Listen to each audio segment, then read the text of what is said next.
যে উনাদের যে কথা সেটা কি আসলে বাপের চেয়ে সন্তানের বয়স বেশি হয়ে গেল না, এবং তারা ক্লেম করছে যে আমি তাদের গল্প চুরি করে সিনেমা বানিয়েছি। এটা আমাকে কালকে সকালে আসলে আমার টিম মেম্বাররা আমাকে স্ক্রিনশটটা পাঠায়, সো তখন আমি ভেবেছিলাম ইটস ওকে, মানে I should ignore it, because এগুলো নিয়ে কথা বলতে গেলেই তাদেরকে পাত্তা দেওয়া হবে। কিন্তু এটা দেখি ধীরে ধীরে এত বেশি স্প্রেড করছিল যে তারপরে আমি সন্ধ্যার দিকে এসে এটা একটা জায়গায় মন্তব্য করি। সো আমার মনে হয় যে আসলে ছোটো করে গল্পটা বলা দরকার, যে আমার এই গল্পের আইডিয়াটা কোথা থেকে জেনারেট হলো। মানে তখন 2016 আমি ঢাকা শহরে একটা মেডিকেল কলেজ এবং হসপিটাল, সেখানে যাই একজনকে মিট করার জন্য, মানে আমার এক পেশেন্টকে।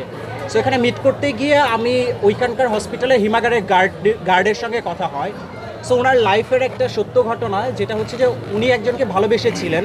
সো 25 বছর পরে তার ওই প্রেমিকার লাশ তার হিমাগারে আসে, এবং এই 25 বছর ওই ভদ্রলোক বিয়ে করেননি। সো এই গল্পটা কথায় কথায় ওনার কাছ থেকে আমি শুনতে পাই, সেটা 2016-এর কথা। সো এই আইডিয়াটা আমার মাথায় জেনারেট করে তখন, তারপরে ভাবতে ভাবতে ধীরে ধীরে ডেভেলপ হয়।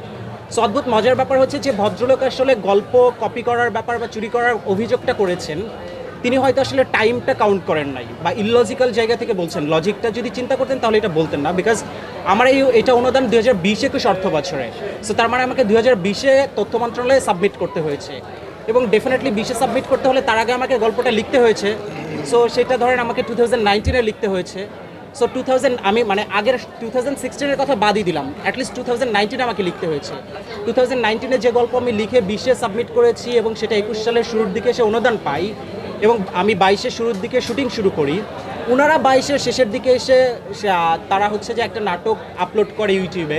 সো এবার আপনাদের কাছে আমার প্রশ্ন, যে ওনাদের যে কথা সেটা কি আসলে বাপের চেয়ে সন্তানের বয়স বেশি হয়ে গেল না?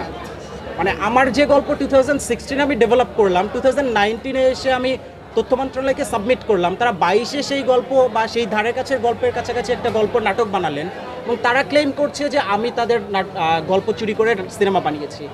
বরং আমি ক্লেম করতে পারি যে যখন এটা আমাদের খুবই ছোট্ট ইন্ডাস্ট্রি, সো ইন্ডাস্ট্রিতে কী হয়, আমি যখন গল্প ভাবি, স্ক্রিপ্ট লিখি, তখন আমার বন্ধু বান্ধব ভাই ব্রাদার তাদের সঙ্গে শেয়ার করি আরও ডেভেলপ করার জন্য।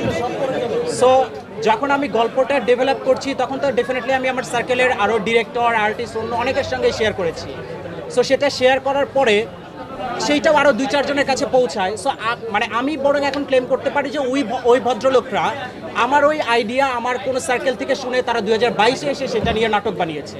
সো আমি চাইলেই এখন লিগালি অ্যাকশন নিতে পারি। এই কারণে না যে আমার আইডিয়া তারা হয়তো চুরি করেছে, এই কারণে যে তারা সোশ্যাল মিডিয়াতে আমার এগেনস্টে যে এলিগেশনসটা দিয়েছে, মানে এইটা এইভাবে তারা দিতে পারে না। যদি তাদের আসলে এইটা এলিগেশন দিতেও হয়, আরও সোভার ওয়েতে দেওয়ার মানে ওয়ে ছিল, রাইট? মানে ডেফিনেটলি এইভাবে দিতে পারে না, তারা আমার মানহানির ব্যাপারে কথা বলছে। সো এটা ডেফিনেটলি আমার মানে মানহানি। সো আমি চাইলে কিন্তু এখন লিগ্যাল অ্যাকশন নিতে পারি। তো আমার মনে হয় যে এটা তাদের ভাবা উচিত। সো আমি লিগ্যাল অ্যাকশনের জন্য অলরেডি লিগ্যাল প্রসিডিওর অনুযায়ী আমাদের আসলে এক গার্ডিয়ান আছে বা পরিচিত আছে, ভাই ব্রাদার আছে। সো সেই জায়গা থেকে আমি কথা বলেছি যারা প্রশাসন আসলে প্রশাসনে আছেন। সো তাদের সঙ্গে আমি ফর্মালি এক ধরনের ফোনে কথা বলেছি। সো তারা বলেছে যে তুমি যদি ডিসিশন নাও দেন ওকে, আসো এবং লিগ্যাল অ্যাকশন নাও। সো আমি জাস্ট আজকের দিনটা বা কালকের দিনটা টাইম নিচ্ছি আসলে তাদের দিক থেকে কেমন আসলে অ্যাকশন হয়, রিয়াকশন হয়, যে ভদ্রলোকরা আসলে ক্লেম করেছে। সো তাদেরটা দেখার জন্য ওয়েট করছি। তারপরে আমি আসলে, যেহেতু ইন্ডাস্ট্রি খুবই ছোটো, আমি চাই না আসলে কাদা ছড়াছড়ি করতে, সেই জন্য আমি একটু সময় নিয়েছি দেখার জন্য। কিন্তু আমি ভার্বালি অলরেডি কথা বলে রেখেছি।